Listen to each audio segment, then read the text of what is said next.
So we've been podcasting about witch trials for about 3.5 years now, and people are always asking what caused the witch trials, particularly the Salem witch trials.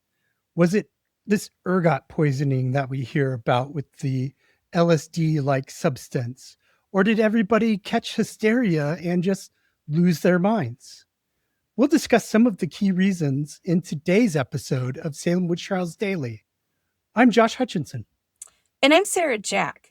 As of January 2nd, 1692, the Salem Witch Trials were not yet underway. So we'll be bringing you topical episodes until the action picks up. To set the stage for when the trials do happen, here are 5 of the most significant factors that led to these saga. The belief in witchcraft was nearly universal. Even trial critics did not refute the existence of witches. Those defending accused witches believed in witchcraft.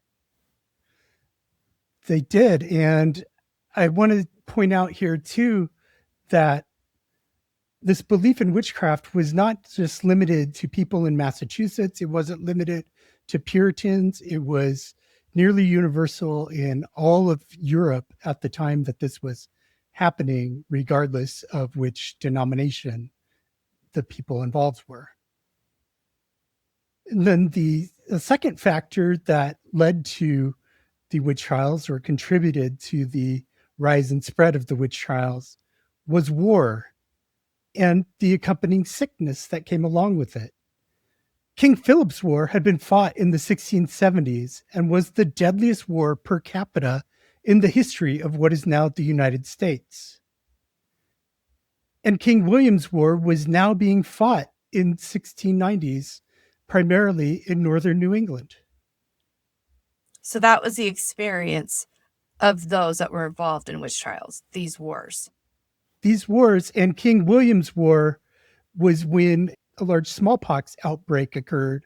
It started with soldiers who were trying to invade Quebec, and they came home, hundreds of them, sick with smallpox. And we'll see later down the road that that smallpox did contribute to some witchcraft accusations. Andover. And the economy is the third factor we're going to talk about. yeah, the economy was ravaged by colonial debt because these wars were so expensive. They literally had to start printing money for the first time in Massachusetts to pay for this debt. So the taxes were very high. There's a high burden on the residents. And residents and the colony itself had suffered direct financial losses heavily due to these wars. You think about the destruction of property, the loss of income. Loss really seems to contribute to witchcraft accusations. Indeed. The fourth factor we want to talk about today is social tensions. Of course, you have the usual tensions between neighbors, but these were heightened by the anxieties being felt at the economically precarious time. It was a precarious time in general for the colony. We'll talk about that more in later episodes, why the colony itself was on edge.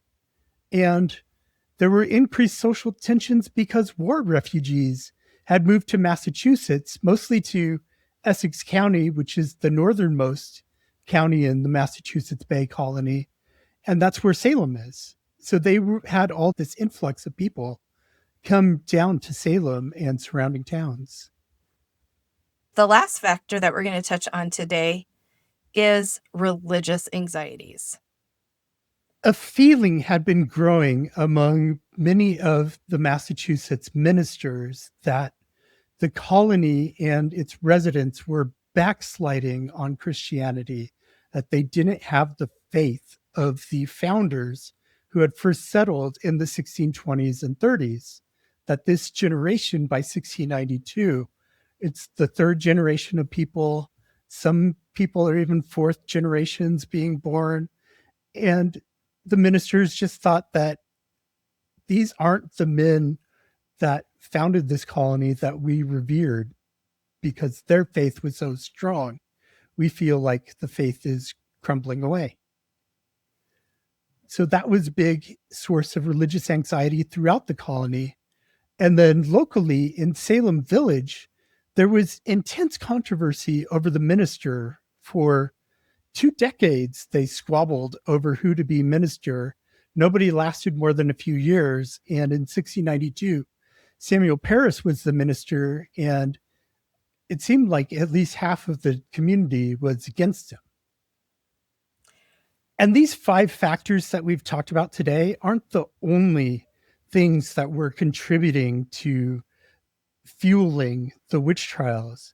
There was this anxiety I alluded to a minute ago that was political in nature because the status of the colony was up in the air.